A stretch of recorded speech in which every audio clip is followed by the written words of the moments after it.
তুমি মুসলিম? জি আঙ্কেল। ও কি জানে না তুমি খ্রিস্টান? একজন মুসলিমকে বিয়ে করবে তুমি? বাবা, আমি ইসলাম ধর্মে কনভার্ট হব। কি বললে? এখানে ওর কোনো দোষ নেই। ও যাই করছে সেটা শুধুমাত্র আমায় ভালোবেসে। দোষ যদি কারোর থেকে থাকে সেটা আমার। মারতে হয় আমায়, মারুন আপনি। ওকে বেরিয়ে যেতে বল। বাবা তুমি যাও তো এখন। আমি আপনার মেয়েকে কোনোদিন কষ্ট দিব না। মাফ করে দাও মানে? 4টা বছর পরে সে এখন তুমি মাফ চাচ্ছ? হাল ছেড়ে দিচ্ছ? তো আমি আর কি করবো, আমাকে একটু বলবা? একটু বোঝার চেষ্টা করো। তোমার আর আমার ধর্মটা আলাদা, জেনি। তোমার ফ্যামিলি কখনোই আমাদের সম্পর্কটা মেনে নেবে না। তুমি কি আমাকে ভালোবাসো না? দুনিয়ার সবাই মেনে না নিলে যদি আমার প্রতি তোমার ভালোবাসাটা কমে যায় না, তাহলে থাকো, আমি চললাম। কোথায় যাচ্ছ? বাবার পছন্দের ছেলেকে বিয়ে করতে। তাহলে আমার কি হবে? তুমি তো আর আমাকে ভালোবাসো না। বাসি, অনেক ভালোবাসি। পরিবার তো মানবে না। না মানুক? সমাজ কি বলবে?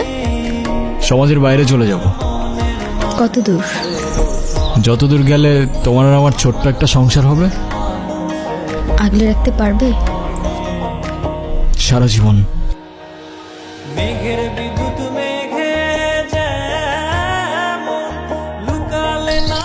হ্যাঁ বলো। কোথায় আছো তুমি? এই তো বাজার করে বাসায় যাচ্ছি। কেন? আগে বলো, গুড নিউজ শুনবা না ব্যাড নিউজ? ব্যাড নিউজটাই আগে শুনি।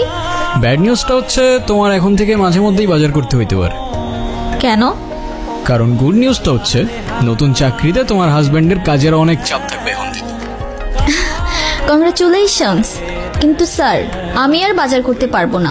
যত রেটি হোক না কেন, বাজার কিন্তু আপনাকেই করতে হবে। কেন, কি হয়েছে? আরে ধুর, আমি একদমই দামাদামি করতে পারি না। আজকেও 150 টাকা ঠকে আসছি।